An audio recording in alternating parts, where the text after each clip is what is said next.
మనిద్దరి మధ్యలో ఏ జన్మలో ఏ తీరని రుణం ఉందో, మరెందుకు ఇంతలో ఈ బంధనం ఇన్నింతలు పెరిగిందో, అమాయకమైన నీ చిన్నారి నవ్వును ఏ తల్లి కందో, ఇటే నీ దారి ఉందని నిన్ను ఏ సుడిగాలి పంపిందో.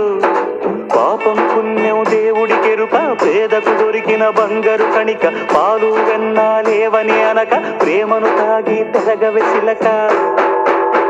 వలేసే పాడు లోకం కంటపడక ఉండు నాయనక, ఇలా నా గుండెలోనే గువ్వల కొలు ఉండిపోయింక.